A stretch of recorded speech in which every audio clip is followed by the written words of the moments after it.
Autre sujet. Je ne passe pas de semaine sans recevoir une demi-douzaine, sinon plus, de emails vociférants concernant les nouveaux cours de religion dans les écoles au Québec.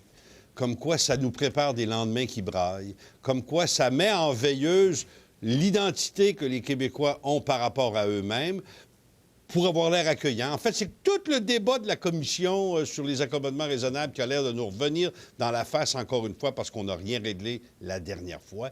Êtes-vous ciblé comme ça de votre côté aussi? Ah oui, tout à fait. Tout à fait. Puis j'ai écrit quelques chroniques sur le sujet. Moi, j'ai été vraiment estomaqué, renversé quand j'ai appris, il n'y a pas si longtemps, que presque en catimini, l'Assemblée nationale avait modifié un article de la Charte des droits et libertés de la personne.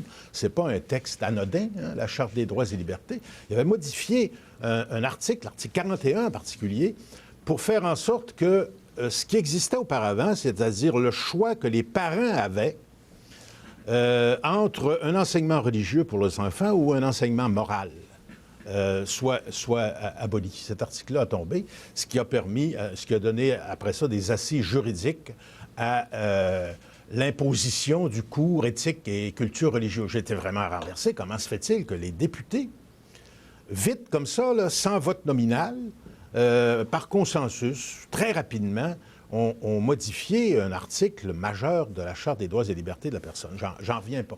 J'en reviens pas. Je suis vraiment renversé de la façon dont ils se sont comportés.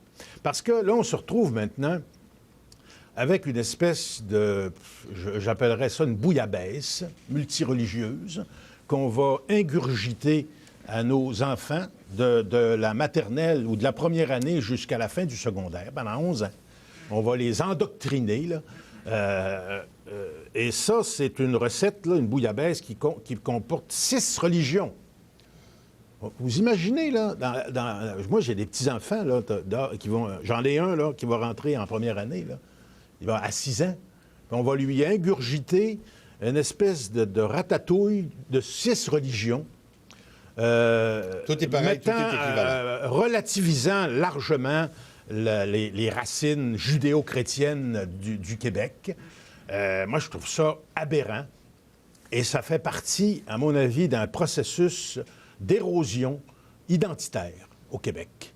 On regarde ça, là, les cours d'histoire. Vous n'êtes pas en train de me parler de religion, vous êtes en train de me parler d'identité, vous, là. Oui, tout à fait. Parce que moi, je considère que les parents, 80 des parents choisissaient l'enseignement religieux. C'était leur choix. Et il me semble que c'est un droit des parents. De nos jours, les parents n'ont pratiquement plus de droits dans le système d'éducation. L'éducation des enfants, actuellement, ça relève de l'État. C'est l'État qui est responsable de l'éducation des enfants. Les parents ont été carrément mis de côté, évincés. Et là, c'en est une autre preuve qui s'ajoute. Quand le discours des professeurs syndiqués est souvent que les parents sont incompétents, puis nous autres, on s'en occupe. Je me demande si c'est pas un autre coup de marteau sur le même clou, encore une fois. Absolument. Mêlez-vous de vos affaires, les parents. L'école ne vous concerne plus. On les met au rencard. Et dans le cas précis du cours éthique et culture religieuse, c'est sûr que toute la classe intellectuelle, la technocratie, la classe politique aussi très largement, n'a que mépris et arrogance à l'égard de ses parents qui osent contester, remettre en cause cette imposition d'un cours que j'appelle bouillabaisse multireligieuse. Au plaisir de vous lire. Merci, M. Brassard. Un plaisir. La suite dans un instant.